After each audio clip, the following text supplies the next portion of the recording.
आपने देखा होगा कि जब किसी की शादी नहीं होती है तो ज्योतिषी कहते हैं कि बृहस्पतिवार का व्रत करो, पीले कपड़े पहनो और पूजा करो। तो क्या करने से पूजा शादी हो जाती है? क्या वाकई में इस तरह का चमत्कार होता है? क्या बृहस्पति की शुभता हमारे इस नेगेटिव जो कुंडली है उसको पॉजिटिविटी में बदल सकता है? मैं अपने कुछ रियल एक्सपीरियंस के साथ इस वीडियो को लेकर आई हूँ और आप सभी को मैं बहुत डिटेल में कुछ बहुत महत्वपूर्ण बात बताने जा रही हूँ, जो अगर आप माता पिता हैं, अगर आप शादी करने जा रहे हैं तो आपके लिए बहुत ज़्यादा ज़रूरी है। याद रखिए दोस्तों, इस वीडियो का उद्देश्य लाइक, शेयर, कमेंट और व्यूज़ नहीं है। ये जो डर और भय जो सोसाइटी में बना हुआ है उसमें बदलाव है, क्योंकि मैं यहाँ पर अपनी एक सेवा दे रही हूँ, तो इसीलिए मैं इस वीडियो को बना रही हूँ। आप ज़रूर देखिएगा और अपना राय ज़रूर दीजिएगा। तो चलिए शुरू करते हैं और जानते हैं पूरा डिटेल में। नमस्ते दोस्तों, स्वागत है आप सभी का आपके अपने ही चैनल इनसाइट्स विद अनुपमा पर। और मैं अनुपमा एक बार फिर से हाजिर हूँ आप सभी के लिए बहुत उपयोगी वीडियो लेकर। तो दोस्तों, गुरु बृहस्पति की शुभता बहुत ज़्यादा ज़रूरी होती है। शादी से लेकर संतान तक हर शुभ काम में गुरु की शुभता देखनी होती है। गुरु अगर वक्री हैं, अस्त है, तो कोई भी शुभ काम नहीं होता है। और इसी तरह से आपके जिस भी भाव पर गुरु की कृपा बरसती है वो भाव आपका ब्लेस्ड होता है। चाहे संतान भाव हो गया, चाहे आपका सप्तम भाव हो गया, लगन हो गया, जहाँ पर गुरु दृष्टि दे रहे हैं उस भाव को वो बचा रहे हैं। लेकिन दोस्तों, आजकल के लोग इन सभी चीज़ों को नहीं मान रहे हैं और ज्योतिष शास्त्र और ग्रह नक्षत्र को भी मजाक बना के रख दिया है। और वही वजह है कि आज स्थिति ऐसी बनी हुई है। देखिए, हम लोग जब शुभ ग्रहों की स्थिति को दबा देते हैं तो नेगेटिव ग्रह एक्टिवेट हो जाता है। यानी अगर आप अपनी शादी में पूजा पाठ नहीं करेंगे, गुरु बृहस्पति को आप खुश नहीं करेंगे, तो जाहिर सी बात है कि आप राहु को एक्टिवेट करेंगे।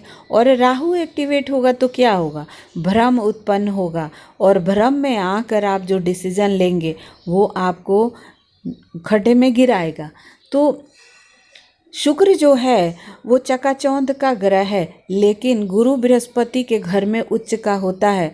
तो वो क्या कह रहे हैं? ग्रह क्या इशारा करते हैं? ग्रह यही इशारा कर रहे हैं कि धन जो है वो सही जगह पर खर्च होना चाहिए। अब आजकल शादियों में 1 लाख के लहंगे होने चाहिए, तरह तरह के ड्रामेबाजी होने चाहिए, बड़ा होटल होना चाहिए और दारू शराब इस तरह के शो ऑफ होने चाहिए। तो हम लोग क्या कर रहे हैं? हम लोग राहु को एक्टिवेट कर रहे हैं और राहु जब एक्टिवेट होता है तो वही होता है जो आज सोसाइटी में हो रहा है। इंगेजमेंट के नाम पर, तरह तरह के नाम पर शो ऑफ हो रहा है। हल्दी का ड्रामेबाजी अलग, मेहंदी का अलग, और इन सभी चीज़ों का पहले आपको पता है क्या क्या होता था? हर बात में कोई ना कोई रस्म था जिसका साइंटिफिक कारण है आपकी शादी को खुशहाल बनाने के लिए। लड़कियों को इतना मोटा काजल लगा के, हल्दी लगा के घर में छुपा दिया जाता था, लोगों की नज़रों से दूर रखा जाता था ताकि उसे नज़र ना लगे। आजकल शादी से पहले ही लड़की स्टेज पर जाके नाचने लगती है और फिर बाद में पूरी जीवन लड़के को नचाने लगती है। आप इस वीडियो के नीचे गलत कमेंट कर सकते हैं, आपकी इच्छा है, लेकिन मुझे जो बोलना है वो मैं ज़रूर बोलूँगी। तो दोस्तों, अब मैं आपको वो बताने जा रही हूँ कि गुरु बृहस्पति क्या करते हैं, आपके कुंडली के नेगेटिव प्रभाव को कैसे रोकते हैं। देखिए, ये तो सही है कि हमारी जो बुद्धि है एक दिन में भ्रष्ट नहीं होती है, उस जन्म से ही हमारी बुद्धि भ्रष्ट होती है और कुंडली के ग्रह जो है वो एक्टिवेटेड होते ही हैं। अभी जो शादी ये हुई है जहाँ पे स्त्री ने अपने पति को मारा है, लोग कह रहे हैं मांगलिक है, ये है वो है, उस विषय पर मैं एक अलग वीडियो लेकर आने वाली हूँ। लेकिन आज मैं आपको बता दूँ कि वो जो शादी थी उसमें बहुत सारे नेगेटिव ग्रहों का प्लेसमेंट दिख रहा है, जो सोशल मीडिया पर कुंडली दिख रहा है, और इस वजह से भ्रष्ट बुद्धि वाले वो लोग थे।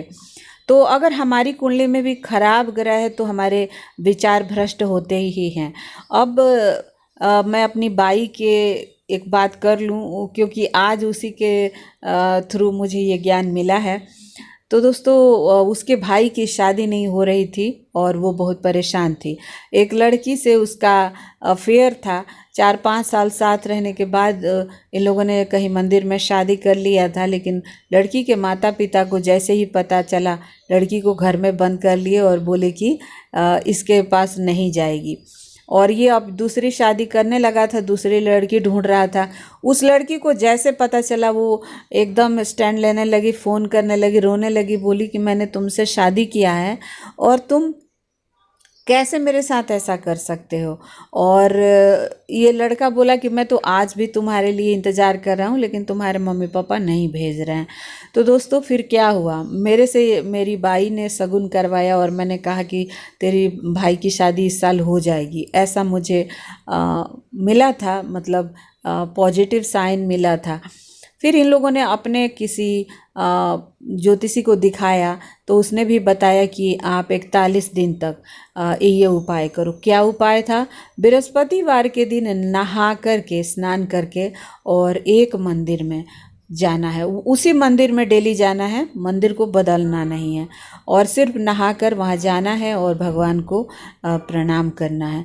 और मात्र 21 दिन गया और उसके भाई की शादी, यानी वो जो लड़की थी वो वापस उसके जीवन में आ गई, अपने माँ बाप के विरुद्ध करके ही, मतलब वो अपने हस्बैंड के पास आ गई। तो उसकी शादी अब सेटल हो गई, वो खुश है अपने जीवन में। तो देख रहे हैं आप कि भगवान की भक्ति का प्रभाव क्या होता है।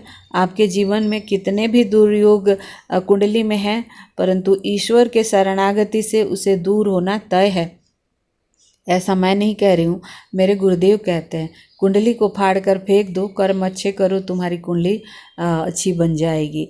तो दोस्तों, मैं अपनी भी बात कर लेती हूँ, क्योंकि जब मेरी शादी हो रही थी तो मेरी कुंडली में भी जो ग्रह नक्षत्र थे वो मेरे विचारों में भरे हुए थे, और उसी के वजह से मैं अलग सोच की थी। मैं सोचती थी कि मेरी शादी ऐसे लड़के से हो जो औरतों के जैसा ना बोलता हो, और बहुत बेमतलब के लड़कियों के जैसा उसके श्रृंगार पटार करने की बुद्धि ना हो, और देखने में बहुत ज़्यादा गोरा ना हो, राम जी के जैसा उसका कलर हो, उसकी भारी आवाज़ हो, और कहीं ना कहीं वो गवर्नमेंट जॉब करता हो। मेरी ये जो सारी जो इच्छाएं थी वो भीतर थी, मैं किसी को बोल नहीं रही थी।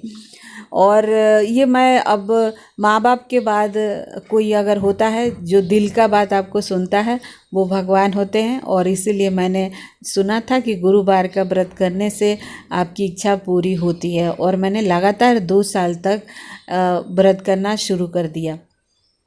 क्योंकि देखिए, शादी जो है मजाक नहीं है। आप एक ऐसे इंसान के साथ रहने जा रहे हैं जो आपके बिल्कुल नेगेटिव तत्वों का नहीं होना चाहिए। इसलिए तो कुंडली मिलान करते हैं कि तत्व जो है वो दोनों का मैच होना चाहिए, कौन किसको कितना बर्दाश्त कर सकता है। तो दोस्तों, मैंने ये बृहस्पतिवार को व्रत करती थी और फ्राइडे को पूजा करके माता का, और फिर मैं भोजन करती थी। अंदर मेरे ये विचार थे कि भाई मुझे बहुत ज़्यादा धन दौलत वाला नहीं चाहिए, लेकिन संस्कार होना चाहिए। और अगर नॉनवेज खाने वाला, दारू पीने वाला, गाली गलौज करने वाला इंसान मिल जाएगा तो मैं नहीं सरवाइव कर पाऊँगी उसके साथ। और यकीन मानिए, मेरी शादी जिसके साथ हुई है वो गवर्नमेंट एम्प्लॉई हैं, और नॉनवेज नहीं खाते, दारू नहीं पीते, और नेचर उनका बिल्कुल वैसा ही है जैसा मैं सोच रही थी। और गुरु बृहस्पति के प्रभाव से मेरी ज़िंदगी बिल्कुल वैसी हुई जैसा मैं चाह रही थी। तो दोस्तों, ये दूसरी कहानी है। और तीसरी कहानी मैं आपको बताऊं कि यूट्यूब पर ही एक लड़की रहती थी जो मेरे पास एक दिन फ़ोन करके और बहुत परेशान थी, रो रही थी, बोल रही थी कि मेरी सिस्टर की शादी नहीं हो रही है। मैं बोली कि किस भगवान की पूजा करती हो तुम? उसने बताया था कि शिव जी की पूजा कर रहे हैं। मैं बोली भाई, गुरु बृहस्पति की स्थिति ठीक कर लो पहले, डायरेक्ट ओम नमः शिवाय आप लोग करने लगते हो, पहले गुरु बृहस्पति को देखो। तो बोली इसके लिए क्या करना पड़ेगा? तो मैंने कहा कि पालनहार विष्णु की आराधना करो, या माँ जगदम्बा की आराधना करो, गुरु बृहस्पति की करो। और फिर वो भगवान विष्णु की आराधना करने लगी, ओम भगवते वासुदेवाय नमः का जाप करती थी। और 1-2 महीने के बाद ही उसने बोला कि उसकी बहन की शादी तय हो गई। बहुत अमीर घर में शादी भी हो गई है और अब बहुत खुश है।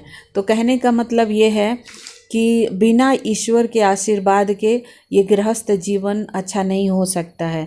आप चाहे कितना भी चकाचौंध कर लीजिए, पैसा उड़ाइए, कुछ भी करिए, आप लोगों ने देखा नहीं है कि अंबानी जो है कितना दान करते हैं, कितना पूजा पाठ करते हैं। तो इसी वजह से हमें अपने जड़ों में जुड़े रहना होगा, जड़ों से जुड़े रहना होगा, परंपराओं को मानना होगा। और ये जो छोटी छोटी बातें हैं पूजा पाठ की, इसको भी समझना होगा कि ये ऐसे ही नहीं है, ये बहुत महत्वपूर्ण है और हमारे जीवन को सुधारने के लिए इनका बहुत उपयोगिता है। तो दोस्तों, आज का वीडियो यही था। आपको कैसा लगा ये विषय ज़रूर बताइएगा। आपका कोई अनुभव हो तो दीजिएगा। मिलते हैं एक नए विषय के साथ, तब तक के लिए मुझे दीजिए इजाज़त। Thank you so much for watching. सर्वे भवन्तु सुखिनः।